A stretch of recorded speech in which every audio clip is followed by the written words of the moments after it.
मैं सत्यपाल।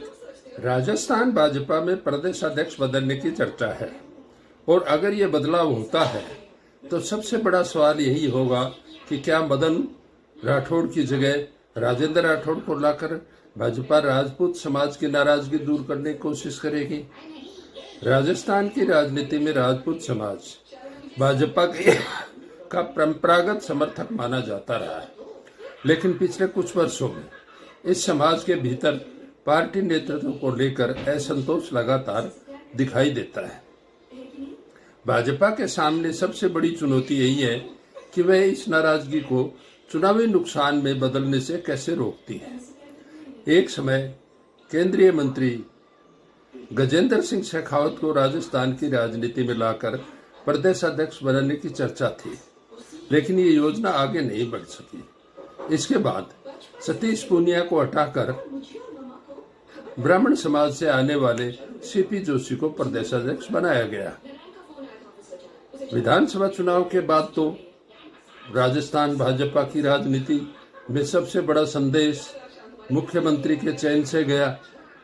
वसुंधरा राजे मुख्यमंत्री पद की प्रमुख दावेदारों में थी, लेकिन अंततः पर्ची से ब्राह्मण समाज के भजनलाल शर्मा को मुख्यमंत्री बनाया गया। इसके बाद प्रदेश अध्यक्ष पद मदन राठौड़ को दे दिया गया, यानी सत्ता के दो सबसे महत्वपूर्ण पदों मुख्यमंत्री और प्रदेश अध्यक्ष पर राजपूत समाज की हिस्सेदारी नहीं रही।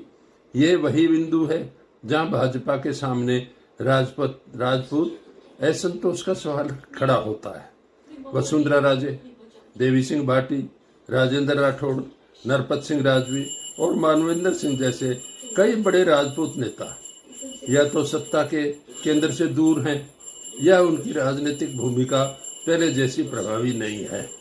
अब यदि राजेंद्र राठौड़ को प्रदेश अध्यक्ष बनाया जाता है तो केवल संगठनात्मक बदलाव मानना मुश्किल होगा।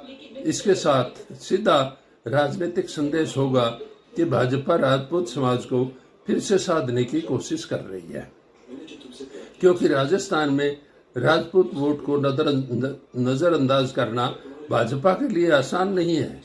करीब 65 विधानसभा क्षेत्रों में राजपूत मतदाताओं की ऐसी प्रभावी मौजूदगी मानी जाती है जहां उसका वोट चुनावी मुकाबले का रुख बदलने की क्षमता रखता है।